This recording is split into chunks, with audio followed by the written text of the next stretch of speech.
zavatsarota manjo zay manjo tomanisitoleo zay mety ankarary fo zany fo depanjeno sijereo fa indro misy zavatso natoloty lalaio fa olana jeso jeso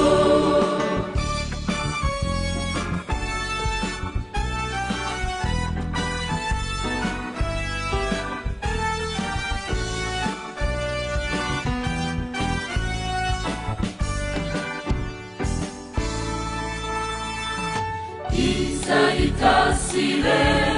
tezari mampivadiku zany fo la aizanuale tolala maizina abuku abuku defizao de mizere faindro misy zavatso natoloty lalaio faolana jeso jeso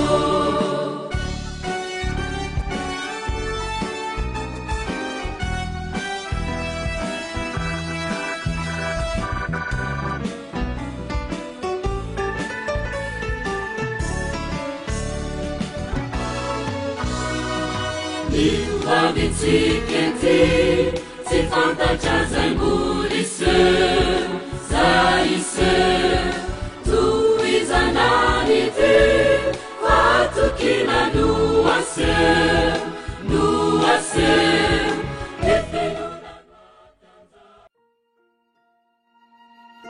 tantarany filazantsara hotorina am'izao tontolo izao fampahirezana tolotry ny pastora razaferson andré eto amin'ny radio azis isakariva amin'ny enora manomboka ny alady 6 aogostra hatramin'ny 4 aogostra 20 arana mivantana any ko amin'ny page facebook radio azis 106.4 fm tantarany filazantsara hotorina am'izao tontolo izao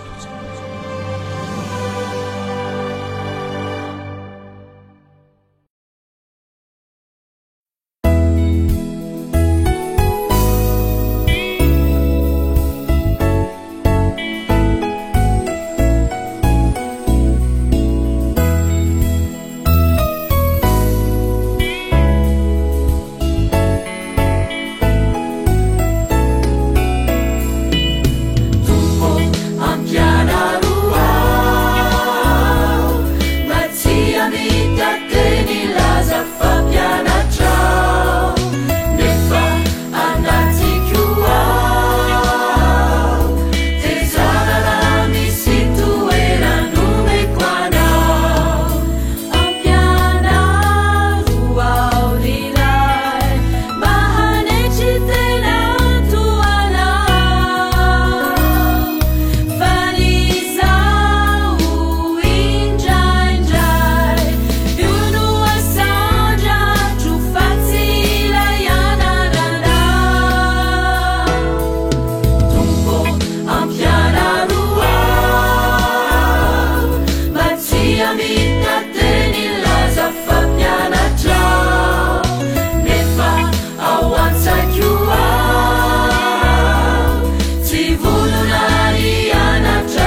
tantarany filazantsara ho toriana amin'izao tontolo izao fampahirezana tolotry ny pastora Razaferson André eto amin'ny radio Oasis isakariva amin'ny enora manomboka ny alahady 9 aogositra hatramin'ny 14 aogositra 2020 arahana mivantana ihany koa amin'ny page Facebook radio Oasis 106.4 FM tantarany filazantsara ho toriana amin'izao tontolo izao.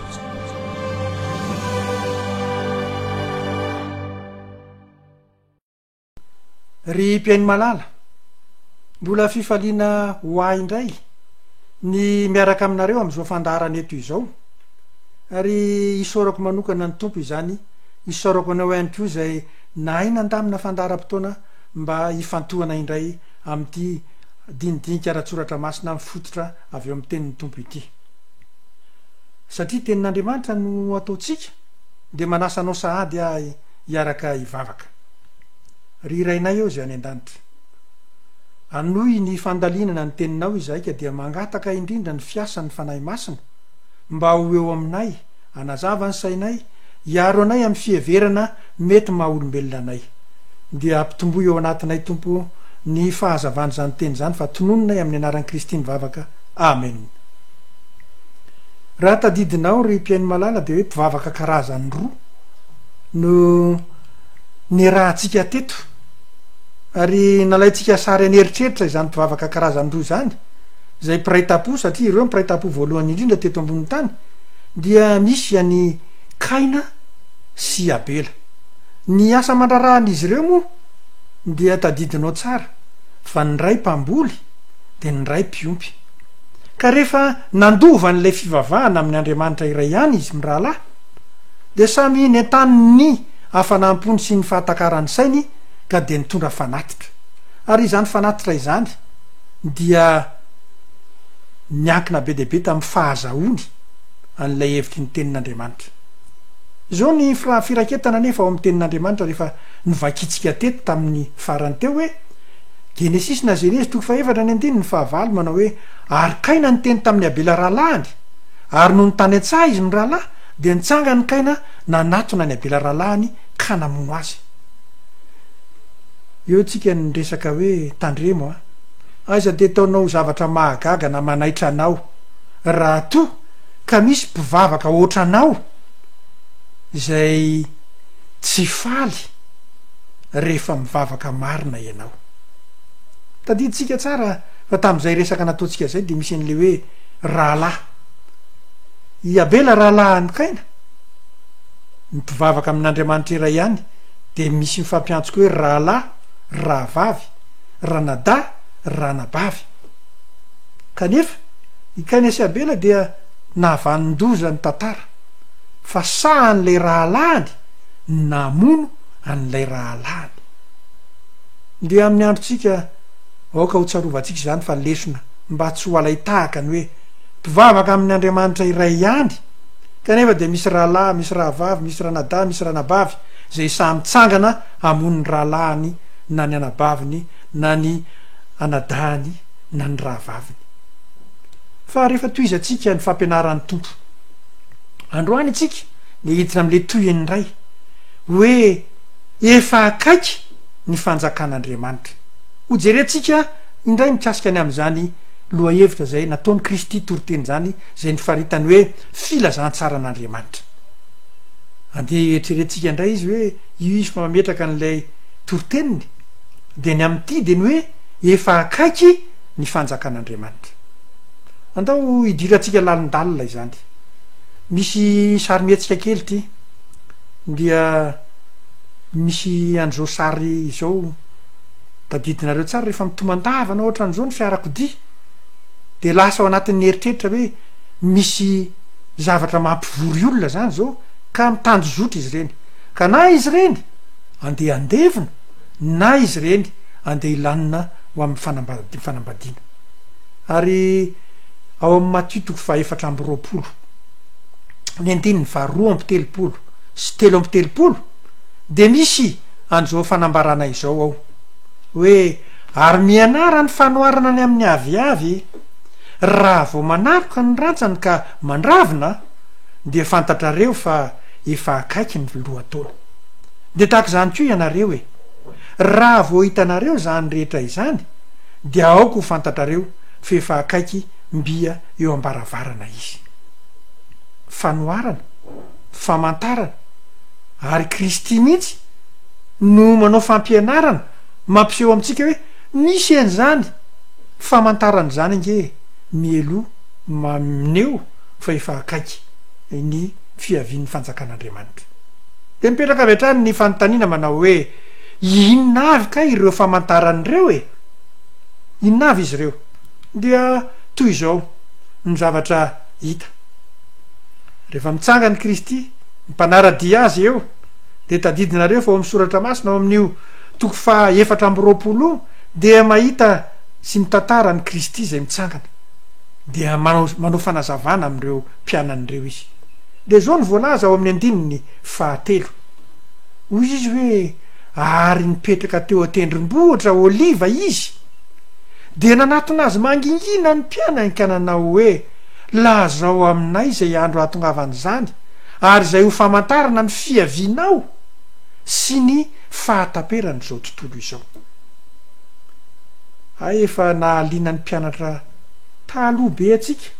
le mpianatra mpanaradian'ny Kristy lay nanjary nampitondraina anarana tateoriana hoe kristianina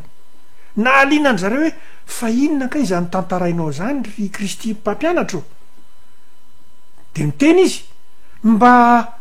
lazovy aminay izay andro atongavany zany le hoe efa akaiky ny fanjakan'Andriamanitra zany roviny zany sy zay ho famantarana ny fiavianao ary ny fahataperany zao tontolo izao anisan'ny zavatra mahaliana tokoa zany ny fanontaniana petraka reto kristianina reto tam'zany natsika hoe mpianatry Kristy dia mamaly ao amin'ny 14 sy ny 15 Kristy manao hoe ary Jesosy namalika nanao hoe mitandrema fa ndrao isa mitaka anareo fa maro no ho avy amin'ny anarako anao hoe indro izaho no Kristy ka maro no voafitany anisan'ny famantarana anankiray zany izay tsindriny Kristy mafy de nyle hoe isy Kristy sandoka ary be debe no voafitany am'izay efa ambarany ny tenin'Andriamanitra sady ny vokatra zany fisiny zany hoe Kristy sandoka izany malasa nieritreritra tokoa rehefa izay ny zavatra amseho fa dia anjaratsika no mahatsiaro hoe inona avy ny zavatra tokony andao ary ho jery atsika reo famantaran'ireo eo amin'ny lafiny ara-pivavahana ahoana ny zavatra amseho de mbola le matitoko fa 420 ka ny andininy fa 420 indray novaka itsika zay manao tahaka an'izao hoe ary hotoriana am'izao tontolo zao ity filazantsara ny fanjakana ity ho vavy olombelona ny firenena rehetra dia vao ho tonga ny farany ry-piainy malala ny famantarana anankiray tsy maintsy ho tanteraka zany dia ny fitoriana ny filazantsara ny fanjakan'Andriamanitra am'izay fotoan'izay lasa vavolombelona ny fitoriana ny filazantsara iny hoe tsy nahalala ho ny ranony tsy mariny zany fa rehefa mandeha ny fitoriana ny filazantsara de efa nilazain'ny Kristy hoe ho vavolombelona zany fa mahafantatra ianareo ary rehefa mahafantatra ianareo de izay vao ho tonga ny farany mba arao kely ngy ty sarymetsika kely ty itora filazantsara Kristy mba ho tonga ny olona rehetra andray famojena atonga ny olona rehetra anana-tenana mandrakizay izay napanatenain'Andriamanitra ho azy rehetra ry-piainy malala tsy vaovao aminao zany hoe misy tarika mpitory ny filazantsara mandeha hatrany amin'ny melankelatrany hatrany amin'ny farany ambany vohatra lavitrany mba aninona mba hitory ny filazantsara an'Andriamanitra narehan'izany ianao teo amin'ity tanàna anankiray zay hitanao teto ity ary izany tanàna izany dia ampandrenesina ny hoe misy fanjakan'Andriamanitra misy fiainana mandrakizay zany ka de mba mienoary an'izany de mba amboary ao amin'ny asan'ny apôstôly to 7:12 de misy fitanisana tahaka an'izao asan'ny apôstôly to 7:12 manao hoe ary ny toe-panahany ireo de tsara noho ny tao tesalonika satria nandray ny teny tamin'ny zotom-po indrindra ireo ka nandinika ny soratra masina isan'andro na marina izany na tsy mahafinaritra be le tenin'ny soratra masina ry mpiainy malala hoe misy kay antokon'olona zay mivavaka dia mbola tsara kokoa ny toe-panahana izy ireo noho ny andrianina zay tao tesalonika fa maninona nampiavaka an'ireo mpivavaka ireo de ny antony mitsotra ny lazay ny tenin'andriamanitra hoe satria nandray ny teny tamin'ny zotom-po indrindra ireo ka nandinika ny soratra masina isan'andro na marina izany na tsy aizany ty zato de faritana am'le fahalianako amy fandinihana ny tenin'andriamanitra isan'andro io mba hiavahako ary ampirisiana atsika zany hoe ohatrany manao antso izy hoe mba manao afandara-potoana re andinihana ny tenin'andriamanitra io fa zava-dehibe io ary misy sarymetsika kely anakiray ko ty zay tiako mba ho renesinao nanapitaina zany ny loha hevitra rehetra ka atao anatin'le telandro le misy maty le mijanonana dia nomerana tamin'ity herinandro ity zany zavatra tabako zany teo anatin'le conférence de tena misy olana le izy ary tena nanasitra mafy mihitsy satana satria rehefa loha hevitra momba ny sabata sy ny loza fito farana de misy trangan-javatra miseho foana isaka ny sabata sy ny loza fito farana le loha hevitra hoe tena manragaraga ny fahamarinana de ohatra misy olana zany ka teo anatehan'ny olana nefa de nitato ny fomba rehetra ny membre sy ny groupe amin'ny famesosikevitra de hoe nivonivavaka de tsy maintsy atao raha manaraka tsara an'lay sarymetsika kely ianao de misy vondron'olona na eo aza ny zavatra miseho eto amin'ny manodidina azy na misy ary zany toe-javatra zay sarotra zay manakatsakana aminy am'le fandinihana ny tenin'andriamanitra de zao nataony foany zany nanjarina sy ny vondrom-bavaka azahoana mandalina dia nampiariny fotsiny ty le hoe ny toe-panahin'ireo de tsara noho ny an'ny tao tesalonika ry mpiainy malala famantarana amin'ny endrika ara-pivavahana ny fisiny zany zavatra rehetra izany fa ary isika rehefa manohy ny tantara matito faefatra amby-roapolo ny andiny ny fahenina de zao indray ny zavatra lazaina ary andre ady sy filazana ady ianareo ko mitandrema aza matahotra fa tsy maintsy ho tonga zany nefa tsy mbola tonga ny farany fa isy firenena hitsangana mely firenena ary isy fanjakana hitsangana mely fanjakana ary isy mosary sororo-tany amy tany samihafa ry mpiainy malala tsy vaovao amitsika toy ny trangan-javatra zay aseho amin'ny sarymetsika itony fa ohatra mifanao tsy mieloha ny loza ary manatanteraka ireo zavatra efa nisoritany kristy mieloha ny fisehony zany ady loza samihafa ary eto ambonin'ny tany de ohatrany hoe verihevitra ny taranak'olombelona hatramin'ny zavatra tsy hay fehezina satria ohatrany misy fahatezerana izany de mampahatahotra ane zany eo amy lafiny ara-politika de hitatsika tsara hoe tsy mifanaraka ny firenena ary ny trangan-javatra eto ambonin'ny tany de efa misy zavatra be debe zay miseho de itsika eo am'ireny trangan-javatra rehetrarehetra eny de malasa ny eritreritra ny hoe de ahoana zany latsaka ny ranomaso nytomany ny tena tsy misy tsony ny aniko hoanina ary miena ny sandam-bola izany zavatra izany dia lafiny zay fampiaratsika olombelona fotsiny zay zavatra efa nilazain'ny kristy fa tsy maintsy iseho mieloha ny fahatongavany fahataperany zao tontolo zao tokony amperitreritra atsika fantatra ny fisihony reny trangan-javatra ireny ary ety an-tany mba inona indray ny zavatra zay iseho ao amy matitoko fa efatra amby-roapolo dia andeha ovakitsika indray ny andiny ny fahavalo de hoy izy hoe fa izany rehetra zany ny fiandohan'ny fahoriana alay vo ny eritreritra nge zany hoe ireo zavatra zay efa hitan'ny masotsika rehetrarehetra ireo de ahoanao izy fiandohan'ny fahoriana raha indramiko ny fomba fitentsika malagasy hoe tsetsatsetsatsyaritsy zany fa ny manetsa be mbola ho avy de raha ohatra efa fahoriana fahasairana na rety mandringana loza maro samihafa ady filazana aty tsy fisikanina fianan'ny santam-bola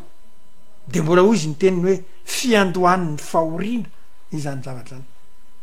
mahalasa ny eritreritra tokoa izany fa inona koa ny mbola toyany eny amin'ny lanitra ane eo amin'ny andininy fa 7 amin'ny matoko fa 4 ihany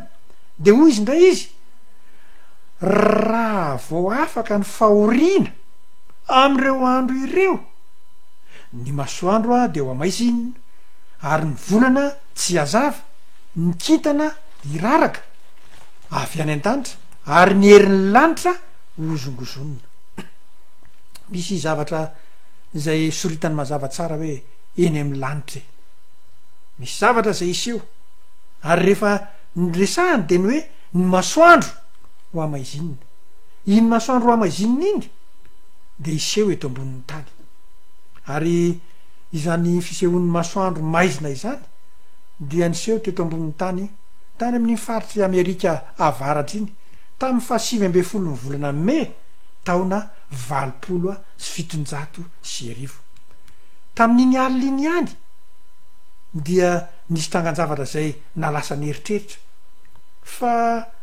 nanjary maizina be ny tetỳ ambonin'ny tany ary ny volana feno manana tamin'izay fotoan'izay le tokony baribary iny tsara de voarakotra aizina tanteraka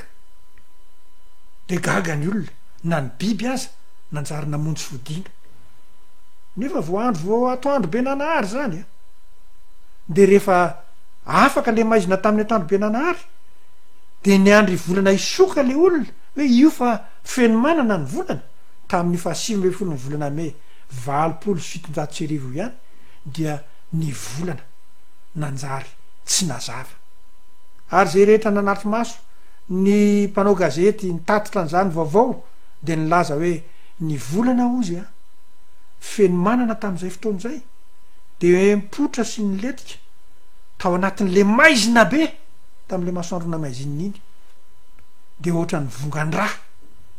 ny volana tamin'izay fotoan'izay lasa nieritreritra ny teto ambonin'ny tany satria tanteraka ny fanambaran'ny faminaniana tamin'ny toritenin'ny Kristy tamin'ny 7 May ny andro alina 750 no nisehoany zany zavatra izany avy eo izy miteny hoe nikitana de iraraka ny firaketana indray no mitantara amintsika hoe tamin'ny 17 ny volana Novambra 7 sy 700 dia nisy trangan-javatra zay tahaka an'izao niraraka nikitana ohatra ny reny hoe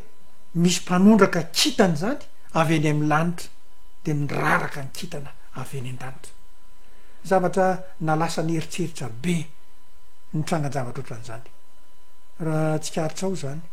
reo loza rehetrarehetrarehetra reo famantarana rehetrarehetra zay lazaina atra eny amin'ny eny amin'ny lanitra dia saika efa tanteraka avokoa izy reny nikitana zany zao de misy sary zay manambara hoe ohatran'ny reny nanondraka kitana niraraka eto ambonin'ny tany reny ny lanitra oviny zany tamin'ny 13 Novambra 7 sy 750 ry peny malala Kristy de niteny efa akaiky ny fanjakan'Andriamanitra loha hevitra faharoa tao amin'ny toritenin'ny Kristy ity hoe efa akaiky ny fanjakan'Andriamanitra ity dia manoro hevitra izy ao amin'izany toriteniny zany de misy zavatra zay omeny atsika hoe inona indray zany ny fahendrena omen'ny soratra masina atsika rehefa miteny izy hoe efa akaiky ny fanjakan'Andriamanitra dia izao ny voalaza ao amin'ny Lioka 1:2 ny andininy 1:3 ndao hoe raha atsika manaraka sy mamaky Lioka 1:2 ny andininy 1:3 manao hoe de tahaka an'izany ko ianareo e raha vao hitanareo zany zavatra zany dia aoka ho fantatrareo fa akaiky ny fanjakan'Andriamanitra reo tranga rehetra ny lazai ny faminaniana ireo zany zay vokatry ny toritenin'ny Kristy de hoy izy hoe raha vao hitanareo zany zavatra zany ny fifandimbiasa ny fahatanterahany reny tranga rehetrarehetra reny na ny tetỳ ambonin'ny tany zany na teny amin'ny lanitra izany de zao akaiky ny fanjakan'andriamanitra mbola ho ela ve ho isika tsotra ny zavatra resahany hoy izy hoe tsy hoe mbola andrasana ireo famantarana lazain'ny Kristy ireo fa saiky efa niseho sy mbola iainantsika mandraka kehitriny aza ry mpiainy malala rehefa dinihana hoe mbola ho ela ve zany zao ny fiavian'ny fanjakan'andriamanitra de hoy ny tenin'ny faminaniana ato hoe efa akaiky zany de ahoana no ataoko ahoana no ataonao inona ny taridalina omeny dia rehefa miteny Kristy milaza n'ireo famantarana rehetrarehetra ireo ny hoe atombotra ane zany efa akaiky ane zany dia zao no zavatra lazain'ndray io tenin'andriamanitra zay ananako sy anananao ary ampiriseko anao mba ho anananao sy ho fanananao io tenin'andriamanitra io de zao ny voalazany ao amin'io Matio toko fa 4 ihany fa ny andiny ny 17 zay manao hoe zay maharitra hatramin'ny farany no vonjena isy an'izany fisehoan-javatra izany de zao ihany ny tenin'ny Soratra Masina zay maharitra hatramin'ny farany maharitra amin'inona moa zany amin'ny fafiraketana sy ny fampiarana amin'ny fiainana ity tenin'andriamanitra ity koa apetrako mba andraisanao fanapahan-kevitra indray izany toko sy andininy namarana azy zany hoe zay maharitra hatramin'ny farany no vonjena isy zany an'ireo zavatra anahirana mihitsy fa de zay maharitra e hatramin'ny farany no vonjena ry mpiainy malala maniry ko ara maniry ny mba hanananao an'izany faharetana izany na de ao anatin'ny fiainana zavatra manahirana be aza ianao isan'andro vaky de ina no ataotsika manasano andray andeha tsika hiaraka hivavaka angataka ny famonjen'ny lanitra ny fanampian'andriamanitra mba hananatsika an'izay le hoe faharetana hatramin'ny farany izay koa de ndeha hiaraka hivavaka indray isika rainay izy any an-danitro misaotra noho ny teninao fa tsy navelanao zavatra maizina ny hoavinay fa nahariarinao tamin'ny teninao reo tranga tsy maintsy iseho satria manakaiky ny fiavian'ny fanjakanao aoka tompoan'ny fanahy masina mba hanampy anay anaovanay safidy hiverina eo amin'ny teninao hifikitra amin'ny teninao aharitra amin'ny teninao ka manampy anay rehetra ary zay rehetra nanana tombontsoa nanaraka n'izao fandaharany zao anie mba azo ny fanampianao feno amin'ny fiainany sisa ka mba aharitra hatramin'ny farany tokoa izy ireo ary rehefa ho avy ianao de ho fantatra ao zay tena anao tokoa mamela ny eloko ay zay mety tsy mifanaraka tamin'ny sitraponao fa tonono aminay kosa tompo fiadanana sy ny tsodrano noho ilay Kristy zay maty ny solo anay mba hiainanay eo amin'ny fanapahan-kevitra haharitra hatramin'ny farany de minoa an'izany vavaka izany fa tonononay amin'ny anaran'i Kristy zany amen ry mpiainy malala najantsika eo indray ny loha hevitra zay mifanandrify am'le hoe efa akaiky ny fanjakan'andriamanitra fa dia ho toizatsika indray ny toyany amin'ny fandarana manaraka de mbola manasanao indray anokana sy anamboatra ny fandaram-potoananao mba hanarahanao an'izany toy ny toritenin'ny Kristy zany fa de ho tain'andriamanitra ny antsika rehetra ny rarosoa indrindra mandra-piono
Ani andro ani taona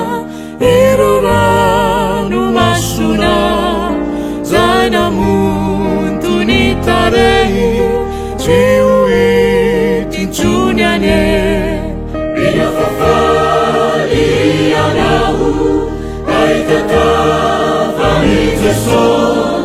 miumbana denizau panu kalanicha ani andro ani tana olo etatsikindra ireo avane falasa no de mandry atrizay miafafalianao aitatavani jeso miumbana denizau panu kalanicha